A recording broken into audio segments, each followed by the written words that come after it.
on va faire la suite du cours sur la symétrie axiale et passer maintenant à une approche théorique. Donc le grand 1, c'était une approche expérimentale. Le grand 2, ça va être une approche théorique. Donc dans cette partie, on va chercher à expliquer mathématiquement, donc de façon théorique, comment on fait pour faire une symétrie axiale. Et pour expliquer ça, on va commencer par expliquer comment on le fait pour un point. Comment on fait pour construire le symétrique d'un point. Parce que le point, c'est la figure la plus simple imaginable. Et si on sait le faire pour un point, on pourra imaginer et comprendre comment ça fonctionne pour une figure. Donc quand on a une transformation, on fait toujours comme ça. On explique comment on fait pour un point. Et à partir de ce qu'on sait sur ce qui se passe pour un point, on en déduit ce qui se passe pour une figure plus complexe. Donc ici, on va l'expliquer ici. Donc on va commencer par définir le symétrique d'un point. Ensuite, pour une figure complexe, il suffira de considérer tous les points de la figure et de construire leur symétrique. Donc, la question maintenant revient à comment faire pour expliquer comment on construit le symétrique d'un point dans une symétrie axiale. Donc imaginons qu'on a un point que je vais appeler M et qu'on a une droite qui va être l'axe de symétrie qui est par exemple comme ceci.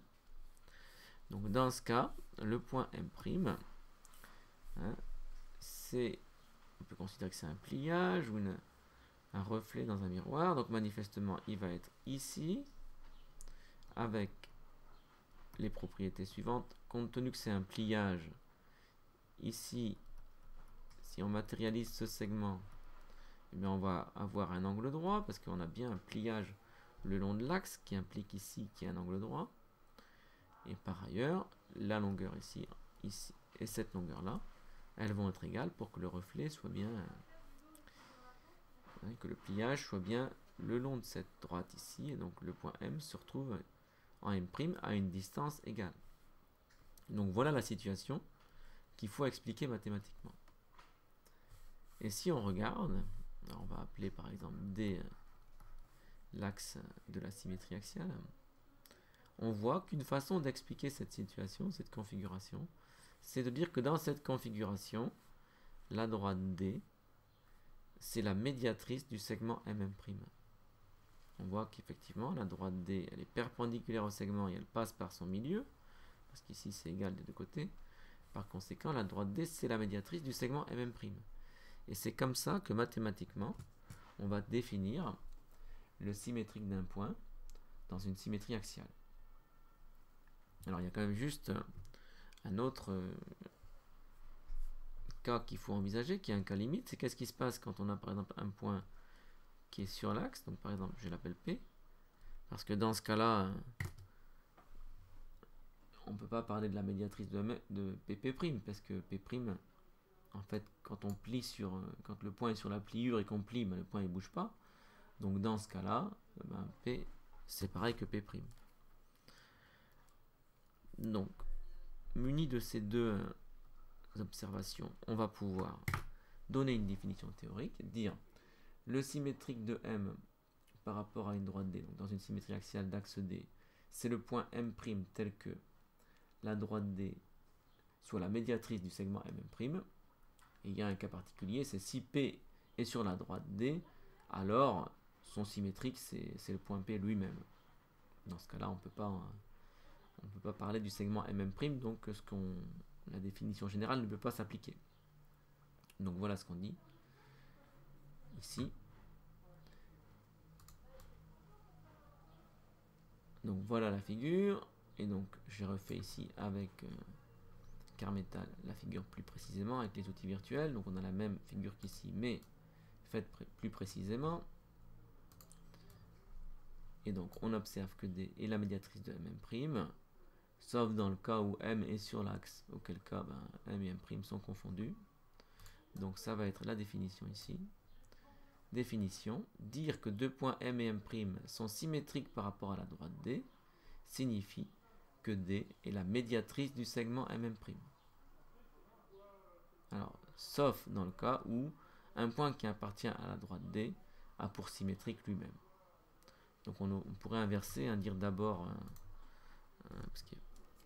d'abord le premier point et ensuite le second, mais comme le plus important c'est le premier point, on l'a laissé en premier, mais on pourrait imaginer qu'on mette ici on commence par dire si le point est sur l'axe, et bien il bouge pas, et ensuite s'il n'est pas sur l'axe, et bien on le positionne tel que mm', et pour médiatrice la droite D. Donc voilà cette définition théorique que vous devez connaître. Deux points M et M' sont symétriques par rapport à la droite D, donc dans une symétrie axiale d'axe D, signifie que D est la médiatrice du segment MM'. Il y a un cas particulier, si le point M est sur la droite D, eh bien M' c'est lui-même, M' c'est M.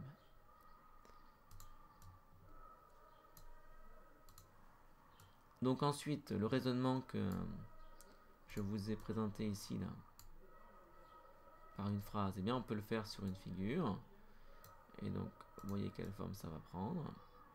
C'est que grand B symétrique d'une figure par rapport à une droite D.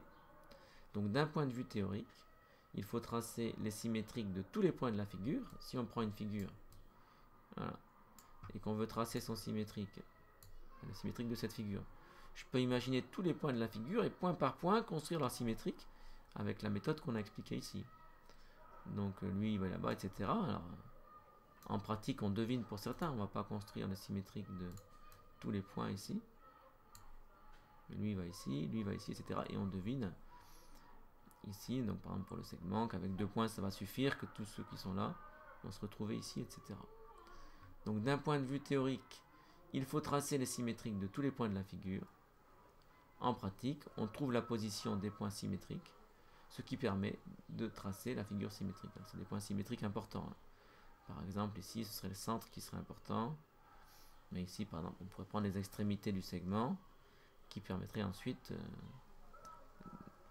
parce que manifestement, tous ces points ici vont se retrouver ici, avec le procédé qu'on a présenté ici, qu'on a défini ici, qui correspond à un pliage.